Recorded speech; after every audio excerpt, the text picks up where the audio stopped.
வணக்கம். முதன்மை செய்திகளை பார்க்கலாம்.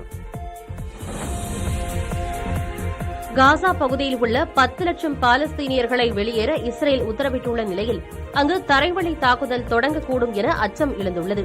காசா மீது இஸ்ரேல் படைகள் தொடர்ந்து தாக்குதல் நடத்தி வரும் நிலையில் அங்குள்ள பாலஸ்தீனியர்களின் கதி பரிதாபமான நிலையில் உள்ளது. இந்நிலையில் காசாவின் வடக்கு பகுதியில் உள்ள 10 லட்சம் பாலஸ்தீனியர்களை வெளியேற இஸ்ரேல் ராணுவம் உத்தரவிட்டுள்ளதாக ஐக்கிய நாடுகள் சபை தெரிவித்துள்ளது.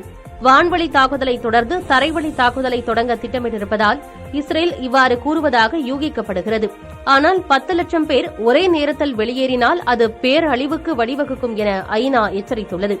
அதே நேரம் இஸ்ரேல் ஏதோ தந்திரம் செய்கிறது என்றும் பாலஸ்தீன மக்கள் தொடர்ந்து தங்கள் வீடுகளிலேயே தங்கியிருக்கலாம் என்றும் ஹமாஸ் அமைப்பினர் அறிவுறுத்தல் வழங்கி வருகின்றனர். இதனால் லட்சக்கணக்கான மக்கள் பெரும் குழப்பத்தில் ஆழ்ந்துள்ளனர். ஒருபுறம் உணவு, குடிநீர், மின்சார தட்டுப்பாடு ஏற்பட்டுள்ள நிலையில் மறுபுறம் இஸ்ரேலின் அறிவிப்பு பாலஸ்தீனர்களிடையே குழப்பத்தை அதிகரித்துள்ளது. இஸ்ரேலை விட்டு உடனே வெளியேறுமாறு மக்களை செம்பிறை சங்கத்தினரும் வலியுறுத்தி வருகின்றனர். தாங்கள் பிடித்து வைத்திருந்த 13 பணைய கைதிகள் இஸ்ரேல் நடத்திய குண்டுவீச்சு தாக்குதலில் இறந்துவிட்டதாக ஹமாஸ் தெரிவித்துள்ளது. இஸ்ரேலுக்குள் ஊடுருவிய ஹமாஸ் அமைப்பினர் அங்கிருந்து நூற்றுக்கணக்கானோரை பணைய கைதியாக பிடித்து வந்தனர். இந்நிலையில் இஸ்ரேல் நடத்திய தாக்குதலில் பணைய கைதிகளில் 13 பேர் இறந்துள்ளதாக ஹமாஸ் தெரிவித்துள்ளது. இந்த 13 பேரில் வெளிநாட்டவர்களும் அடங்குவர். எனினும் பணைய கைதிகள் இறப்பை இஸ்ரேல் உறுதிப்படுத்தவில்லை. இதற்கிடையே அமெரிக்க வெளியுறவுத்துறை அமைச்சர் ஆண்டனி பிளிங்கனை தொடர்ந்து பாதுகாப்பு அமைச்சர் லாயிட் ஆஸ்டினும் இஸ்ரேல் வந்துள்ளார். ஹமாஸுக்கு எதிரான போரில் தேவைப்படும் ஆயுதங்கள், தளவாடங்கள் உள்ளிட்ட விவரங்களை இஸ்ரேலிய அதிகாரிகளிடம் அமெரிக்க அமைச்சர் கேட்டறிந்தார். ஆயுதங்கள் தவிர உளவு மற்றும் திட்டமிடல் தொடர்பான உதவிகளையும் இஸ்ரேலுக்கு அமெரிக்கா தரும் என எதிர்பார்க்கப்படுகிறது. இஸ்ரேல் பிரதமரையும் அமெரிக்க பாதுகாப்பு அமைச்சர் சந்திப்பார் என கூறப்படுகிறது. இஸ்ரேலுக்கு உதவும் விதமாக அமெரிக்க விமானந்தாங்கி கப்பலான USS ஜெரால்ட் ஃபோர்டு ஏற்கனவே மெடிட்டரேனியன் கடல் பகுதியில் முகாமிட்டுள்ளது. மேலும் ஒரு கப்பல் இஸ்ரேல் நோக்கி விரைந்து கொண்டுள்ளது. இஸ்ரேலில் இருந்து தாயகம் திரும்பிய இந்தியர்களில் தமிழ்நாட்டைச் சேர்ந்த 14 பேர் சென்னை விமான நிலையம் வந்தடைந்துள்ளனர். இஸ்ரேலில் சிக்கியுள்ள இந்தியர்களை ஆபரேஷன் அஜய் திட்டம் மூலம் மத்திய அரசு மீட்டு வருகிறது. அந்த வகையில் முதற்கட்டமாக 212 பேர் விமானத்தில் டெல்லி வந்தடைந்தனர். அவர்களில் தமிழ்நாட்டைச் சேர்ந்த 21 பேர் அடங்குவர் என்ற நிலையில் 14 பேர் விமானம் மூலம் சென்னை வந்தடைந்தனர். அவர்களை அமைச்சர் மா சுப்பிரமணியன் உள்ளிட்டோர் வரவேற்றனர். தாக்குதல் தீவிரமான நிலையில் இஸ்ரேலின் அயன்டோம் என்ற நவீன பாதுகாப்பு கவசத்தால் உயிர் தப்பி தற்போது தமிழகம் வந்துள்ளதாக இஸ்ரேலில் இருந்து திரும்பியவர்கள் தெரிவித்தனர். எங்களுக்கு நாங்கள் ஷெல்டரில் ஒரு 4 டேஸாக நாங்கள் ஷெல்டரில் தான் நைட் ஸ்டே பண்ணுற மாதிரி இருந்துச்சு. கொஞ்சம் சிவியராக தான் இருந்துச்சு. ஃபர்ஸ்ட் டே 7th அன்னைக்கு கண்டினியூஸாக ஆஃப் டே பூராமே எங்களுக்கு ராக்கெட்ஸ் வந்துகிட்டே இருந்துச்சு. எந்த இடத்துல இருந்தீங்க நீங்க? பீர்ஷேவா, சவுத் சைடு இஸ்ரேல். நேற்று ஆஃப்டர்நூன் நாங்கள் கிளம்பணும். இன்னைக்கு ரீச் ஆகிட்டோம். இந்தியன் கவர்மெண்ட்டும் தமிழ்நாடு கவர்மெண்ட்டும் நல்லா ஹெல்ப் பண்ணாங்க சார். நாங்கள் ஓரளவுக்கு காமாக தான் இருந்தோம். பிகாஸ் எங்களை நல்லாவே பார்த்துக்கிட்டாங்க. பயப்படுற அளவுக்கு எதுவும் இல்லை. அங்கே உள்ள சிவிலியன்ஸ் கம்பேர் பண்ணையில் நாங்கள் சேஃபாக தான் இருந்தோம். நாங்கள் டெலிவிவ் ஏர்போர்ட்லேருந்து வந்தோம். எங்களுக்கு டிராவலும் எந்த ப்ராப்ளமும் இல்லை. ஏன்னா எங்களை எல்லாருமே நல்லா பார்த்துக்கிட்டாங்க. இந்தியன் எம்பசி தான் எங்களை இங்கே வரைக்கும் கூட்டிட்டு வந்தது. எல்லாமே நல்லா பார்த்துக்கிட்டாங்க. இல்லை, ஆக்சுவலாக நான் அங்கே ஒரு 5 வருஷமா இருக்கேன். ஸோ அதனால வருஷம் வரும். ஆனால் இப்படி இந்த வருஷம் வந்தது எப்படின்னா, யூஸ்வலாக ராக்கெட் போடுவாங்க, ஐரன்டோம் இன்டர்செப்ட் பண்ணுவோம், நாங்கள் ஷெல்டர் போயிடுவோம். ஆனால் இந்த வருஷம் ராக்கெட் மட்டும் இல்லாமல் பார்டர்லேருந்து இன்ஃபில்ட்ரேட் ஆயிட்டாங்க. ஸோ அதனால இஸ்ரேலே கொஞ்சம் பயந்துட்டாங்க. போர் தீவிரம்னு நம்ம சொல்ல முடியாது. ஏன்னா Israel has a good defence system. ஏன்னா அந்த ஐரன்டோம் எல்லாத்தையுமே இன்டர்செப்ட் பண்ணிடும். எந்த ராக்கெட்டுமே சைரன் வரும்போதே நாங்கள் ஷெல்டருக்கு போயிடுவோம். ஸோ அதுதான் எங்களுக்கு சொல்லியிருக்க ரூல்ஸு. ஸோ அதனால பாம்ஸ் எல்லாம் நாங்கள் பார்க்க மாட்டோம். பட் இது ரொம்ப ஸ்கேரியா தான் இருந்துச்சு மற்ற டைமோட இந்த டைம்.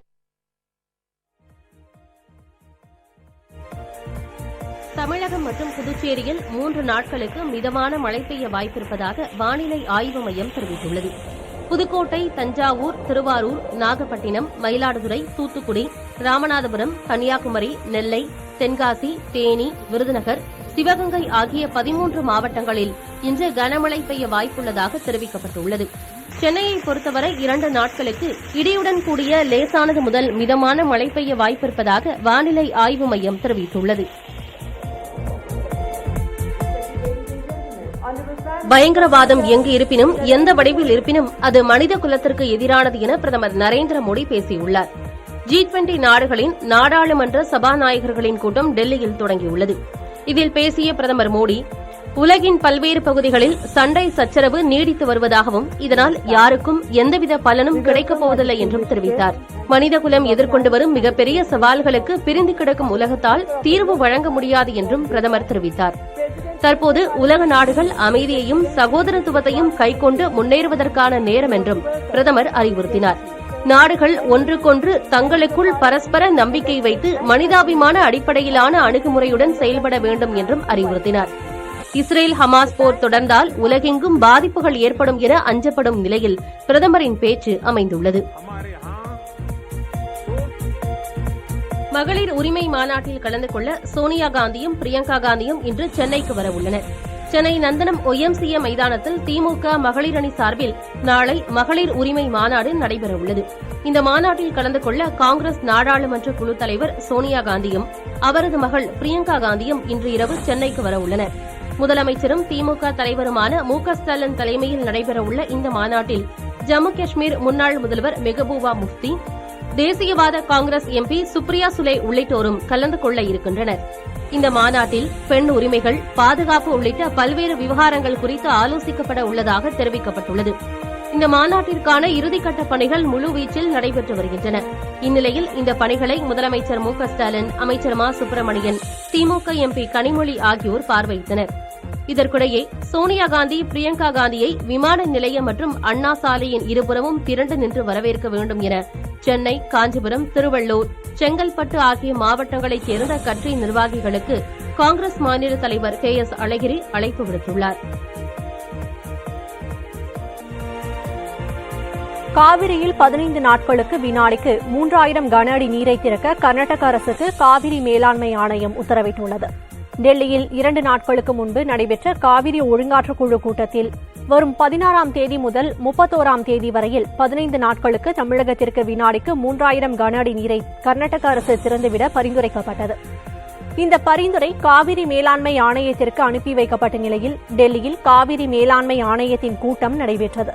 இந்த கூட்டத்தில் காவிரி ஒழுங்காற்றுக்குழு பரிந்துரைகளை பரிசீலித்த காவிரி மேலாண்மை ஆணையம் அதனை ஏற்று காவிரியில் 15 நாட்களுக்கு வினாடிக்கு 3000 கன அடி நீரை திறக்க கர்நாடக அரசுக்கு உத்தரவிட்டுள்ளது.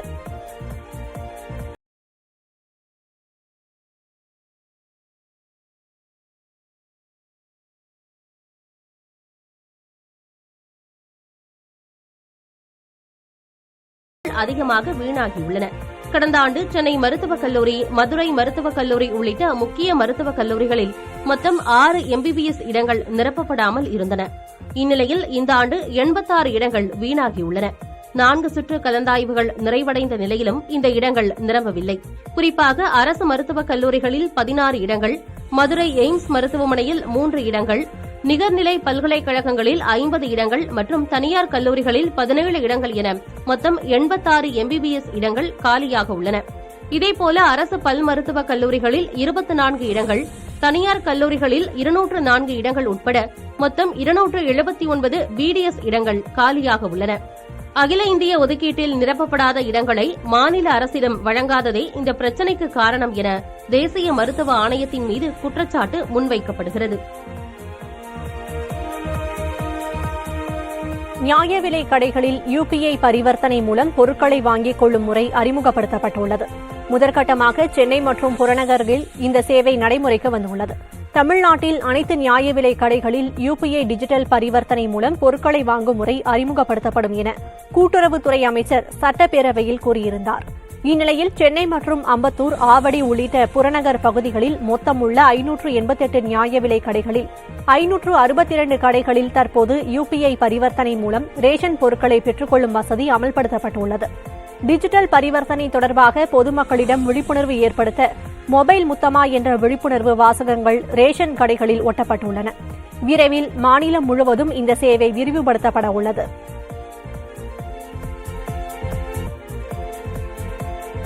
கோடநாடு கொலை கொள்ளை வழக்கில் முக்கிய நபர்களிடம் விசாரணை நடைபெற்று வருவதாகவும் கனகராஜின் செல்போன் உரையாடல் விவரங்களை சேகரிக்கும் பணிகள் தொடருவதாகவும் உதகை நீதிமன்றத்தில் தமிழக அரசு தெரிவித்துள்ளது. கோடநாடு வழக்கு உதகையில் உள்ள மாவட்ட அமர்வு நீதிமன்றத்தில் மீண்டும் விசாரணைக்கு வந்தபோது வழக்கில் தொடர்புடைய முக்கிய நபராக கருதப்படும் வாளையார் மனோஜ் உள்ளிட்டோர் ஆஜராகினர். அப்போது வழக்கு தொடர்பாக நடைபெறும் புலன் விசாரணை குறித்து தமிழக அரசின் வழக்கறிஞர் எடுத்துரைத்தார். உயிரிழந்த கனகராஜின் செல்போன் உரையாடல்கள் மற்றும் CTR எனப்படும் தொலைபேசி உரையாடல் பதிவு விவரங்களை சேகரிக்கும் பணிகள் நடைபெறுவதாகவும் வாதிட்டனர். மேலும் வழக்கில் தொடர்புடைய எலக்ட்ரானிக்ஸ் மற்றும் தொலைத்தொடர்பு சம்பந்தப்பட்டவை குறித்து குஜராத்துக்கு ஆய்வுக்கு அனுப்பப்பட்டுள்ளதாகவும் எடுத்துக் கூறி அரசு சார்பில் அவகாசம் கோரப்பட்டது.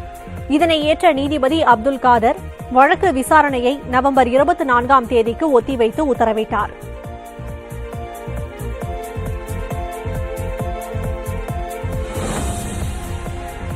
கடலூர் தேவனாம்பட்டினத்தில் விபத்தில் கல்லூரி மாணவன் உயிரிழந்ததற்கு நீதி கேட்டும் கூடுதல் பேருந்துகளை இயக்க கோரியும் மாணவர்கள் திரளாக திரண்டு சாலை மறியலில் ஈடுபட்டனர். பெரியார் அரசு கலைக்கல்லூரி மாணவர்களுடன் சென்ற ஆட்டோ விபத்தில் சிக்கியதில் தமிழ்ச்செல்வன் என்பவர் உயிரிழந்தார். மாணவிகள் உள்பட 7 பேர் காயமடைந்தனர். மாணவன் உயிரிழப்புக்கு நீதி கோரி கல்லூரி மாணவ மாணவிகள் ஏராளமானோர் சாலையில் அமர்ந்து தடையை மீறி போராட்டம் செய்தனர். உயிரிழந்த மாணவரின் குடும்பத்திற்கு உரிய இழப்பீடு வழங்க கோரியும் கல்லூரிக்கு சென்று வர ஏதுவாக கூடுதல் பேருந்துகளை இயக்க வேண்டும் எனவும் அப்போது கோரிக்கை விடுத்தனர். ஆட்டோக்களில் அனுமதிக்கப்பட்ட அளவை விட கூடுதல் பயணிகளை ஏற்றுவதால்தான் விபத்து தொடர்வதாகவும் குற்றம் சாட்டினர். இதனையடுத்து அவர்களுடன் காவல்துறை, வருவாய்த்துறை அதிகாரிகள் பேச்சுவார்த்தை செய்தனர். அப்போது கோரிக்கை தொடர்பாகவும் மாணவன் இறப்புக்கு காரணமான விபத்து தொடர்பாகவும் உரிய நடவடிக்கை எடுக்கப்படும் என உறுதியளித்தனர். இதனையடுத்து போராட்டத்தை தற்காலிகமாக திரும்பப் பெறுவதாக மாணவர்கள் கூறினர்.